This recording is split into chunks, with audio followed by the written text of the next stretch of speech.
What's up, YouTube? This is Rock Combo, and today I'm bringing you the Madden 13 demo. How to download it if you don't know how. My first impressions and some strategy of how to best utilize it for the next couple weeks before the game comes out, and what you should be looking for. So let's get started on how to download it. You just go over to the game marketplace, and right there on the spotlight, you can download it there, or you can just go to demos and then click on new releases. This is for Xbox. I don't have a PlayStation, so I don't really know how to tell you how to do that, but it's probably pretty similar. And you just click on it, and then I already downloaded it, so it's asking to download again. So you just download it. It takes 30 minutes to an hour to download. It just depends on how fast your internet is, or different stuff like that. So after you download it, you go to the home screen on the quick play tab. That's where it's going to be. And so you just click on it, and it starts popping up, and you just go through a couple of the basic things and press start. And here's what it looks like. And so you have this menu here. You can watch the Infinity engine, the new engine of the game, or total control passing, kind of similar to what they did with NCAA. And there's a couple little movies there that teach you, or I just tell you what they did to improve the game this year. And that's pretty much it. That's interesting there. And so there's two different sets of teams you can play with: the Niners or Giants, or you can push LT for random team and get the Seahawks and Redskins.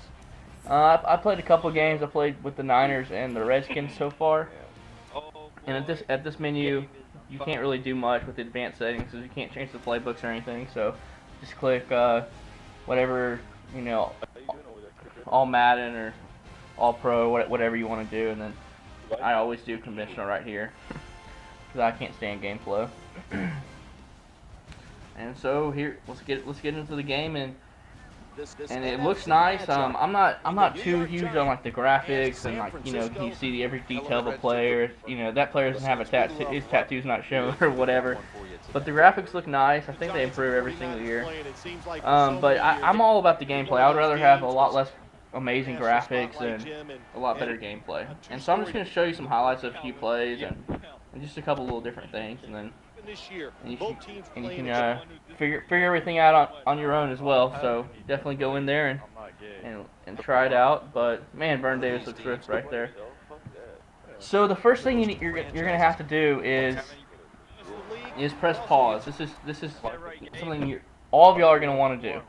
So you're going to go to the settings and the game options, and you're always going to want to have accelerated off, turned off, auto strafe, and auto sprint off. And then also, I as a personal preference always turn the quick links on. I think it's easier to hot route players and whatnot. But that's something you're always going to want to do. And and you can also turn the play clock off if you're trying to figure out different defenses to set up or whatnot, and you have two controllers. I would advise that. If you're gonna work on defense, I say plug in both two different controllers and set up different blitzes. But you see, the first thing I noticed that's different, you can't really move these linebackers or whatnot.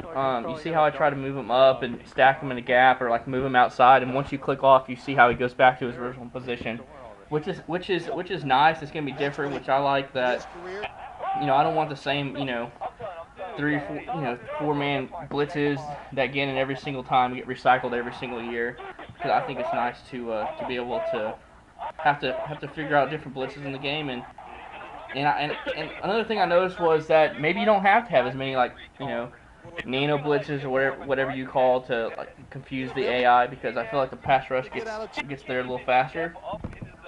But then on offense, the first thing I noticed was I accidentally pressed Ask Madden and it showed read option. I was like, oh yeah, let me check this out. And it's just like the read option in NCAA. It's not as overpowered, thank goodness, but it's still overpowered where just keep with your quarterback. So if you have a fast quarterback, it's just really nice. And the run game in the demo at least seems like it's a lot better than NCAA. You don't get stuck behind your linemen and whatnot. And yep, the fade user catch is back. So if you haven't checked that out from NCAA or mastered it, you just watch that guide that I put up, and it is definitely back this year, along with like the inside streak and different types of stuff. you know, obviously it's only the demo, so we'll have to see when the real game comes out. But you know, there's a lot of nice routes. I like this little angled streak route. And like, you know, I wish the DB would have reacted better there, but you know, it's just the demo. We're gonna have to see. But I'm just gonna show you two highlights from both those games, and that user fade route looked pretty nice. But once again, to be able to get on the Redskins and Seahawks game, just press LT for the random teams, and it will get there. There might be another way to do it. That's just kind of how I've done it. But I really do feel like this year the run game is really nice, and it could be maybe a little overpowerful, but obviously we're going to find good run defenses to shut it down. And then I wanted to try out the, God Thumbs is a strong, close, wide trail play, just for the shits and giggles of it, and motion out the fullback. And the fullback, the icon didn't pop up immediately, which I don't know. I have mixed emotions with these icons not popping up. But once again, anytime you have a quarterback like Robert Griffin III and his speed, you definitely want to utilize that read option. And you see how the players like can fall over each other with this new system, and you see like defenders like fall over each other's feet and stuff like that. It's nice how you can't just warp through players. I like it. Overall, this game is really nice, and I'm excited. I'm excited about Madden 13. It's probably the first year I've ever really been excited about Madden, because I have always been an NCAA player until the last couple of years. The game has just not lived up to expectations. So I hope you enjoyed this and learned a couple things, and I will see y'all on the sticks.